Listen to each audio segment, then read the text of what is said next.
Hey everyone, welcome back to Grace Note Forge. So today I'm going to be doing a hands-on review of this jewelry microscope from Vevor, and I'm going to share my thoughts on what it was like to set this up and actually use it for the first time. So just a quick unboxing here so you can see how it's shipped, but as you'd expect, it comes with everything that you're going to need to get up and running, with all the hardware and accessories that come with it.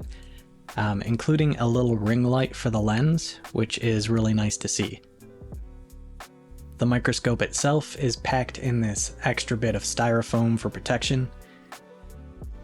And the last few bits here are the head support for keeping yourself steady, and the adjustable arm, which is actually decently heavy and feels pretty sturdy and well made. Looking in the packaging for the microscope, you can see it has a few extra accessories with it as well, including a 0.5x lens, 2 rubber eye guards for comfort, and a few optical eyepieces that need to be mounted in place. The microscope itself also feels really solid and well made, with a mostly metal construction, and all in all this kit goes for just a little over $360 US on the Vevor website. And just a quick disclaimer, they did send me this unit for free to try out. But just like my other videos, I'm not obligated to only say nice things or anything. I'm mostly interested in seeing how it stacks up against my other microscope. So up until now, this is the microscope that I've been using for most of my detail work. And this is a digital microscope that's really meant for like PCB soldering. And these normally come with like a little stand and mount, so you can just, lay PCBs flat on this little table. But that's too small a space to do any real work under. So I ended up just designing and 3D printing this little movable arm, so I can just position it over my work whenever I needed to. And honestly, this did end up working out pretty well. I was able to kind of record those fine details for my content and just for learning. And even though I'm looking at a screen, I feel like this really did a pretty good job at saving a lot of eye strain when it came to kind of focusing in on my work. But it did come with 2 pretty big downsides. The first of which is that despite my best efforts, my 3D printed arm really isn't as solid as it should be. So any kind of light vibration in the camera just shakes the snot out of whatever you're looking at. The second problem, which is a pretty big one, is that when I originally bought this, I did not consider that I would have absolutely zero depth perception with this. So I'll get into why that's such a big deal later on, but for now I'm going to start putting together the jewelry microscope and seeing how it works.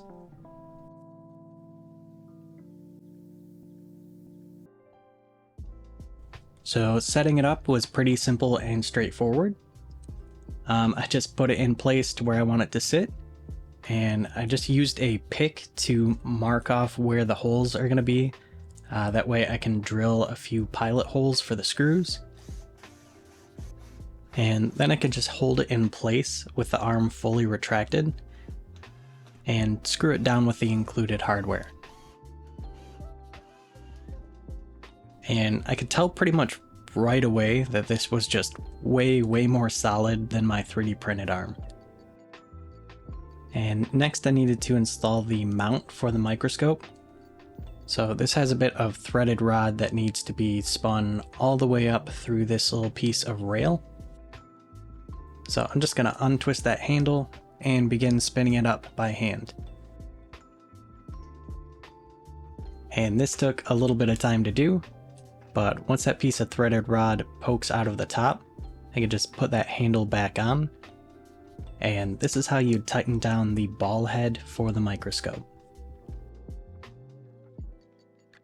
So next I just threaded on this little thumb screw to hold the microscope in place.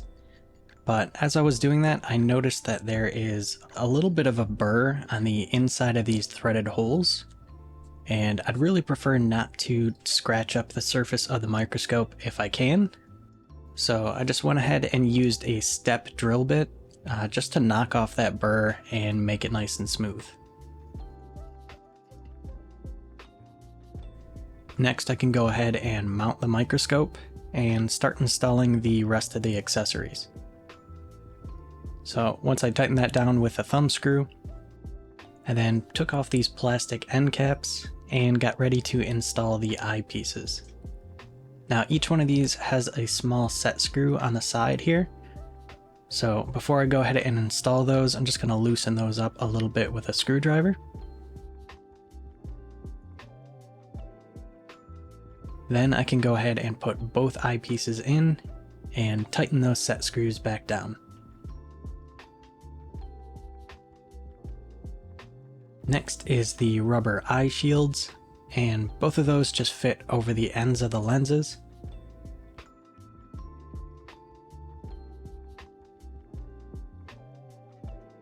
Then I can go ahead and screw on that 0.5x lens at the bottom.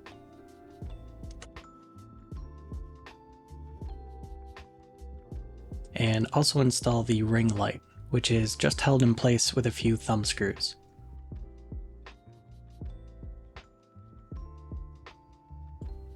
And last but not least is the headrest, which just gets installed up here at the top with a little thumb screw. And once that's positioned and tightened down, this should be good to go. So I did end up moving it to the center of my bench instead of off to the side. And this is mostly because the range of motion is just a little bit better when it's head on. I found that it was kind of bumping into the side plate of the arm when it's set up at an angle. So actually using the microscope is really simple and straightforward. Once it's positioned above your work, it's just a matter of adjusting the height using the larger dial on the end of the arm, then adjusting the focus of each eyepiece and making sure they're spaced apart correctly.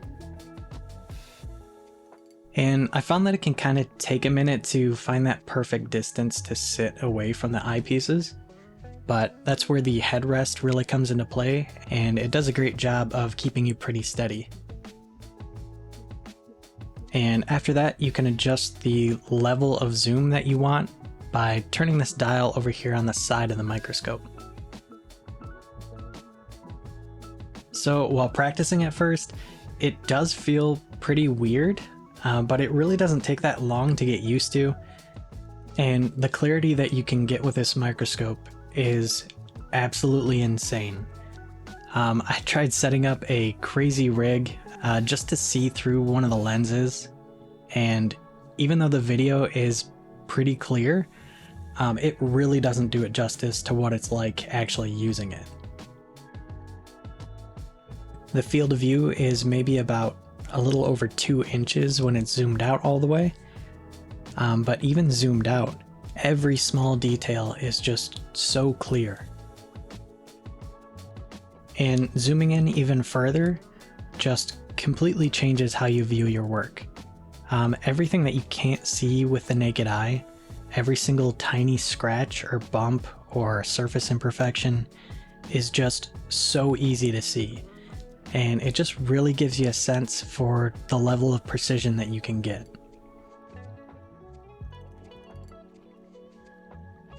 So obviously, I have a lot of good things to say about this microscope, but there are a few things that I feel like need improvement. The biggest annoyance was with that metal stopper that's on the base pole.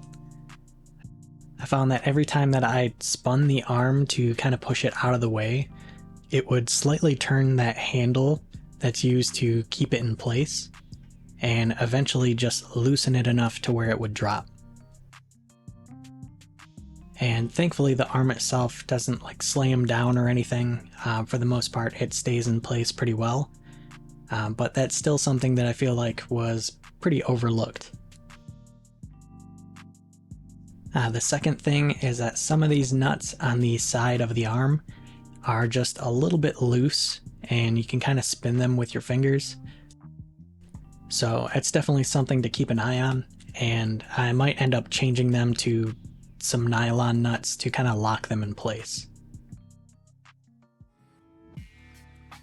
So now for what I think is for sure the biggest advantage to this microscope, and that's the dual eyepieces. So this is what makes it a binocular microscope, and the reason that this is so important is having a lens for each individual eye is what gives you that sense of depth perception. And unfortunately, there really isn't a great way to show how this actually feels in person. So to demonstrate, I wanted to try doing a carving on the head of a pencil. And this is something that I just absolutely could not do with a digital microscope because I would just be looking at a flat image. So you really end up feeling lost with something at this scale.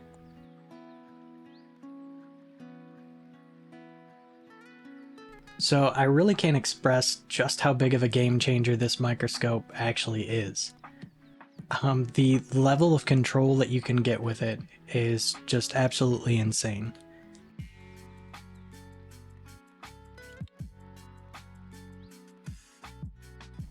So for my final thoughts, if you're getting into jewelry work, I would say that this is absolutely worth the investment to get a professional microscope like this.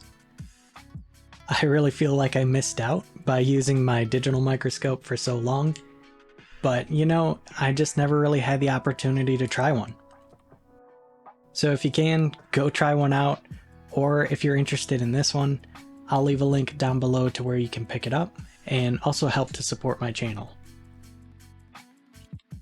But that's it for now, so thanks for watching, and I'll see you in the next one.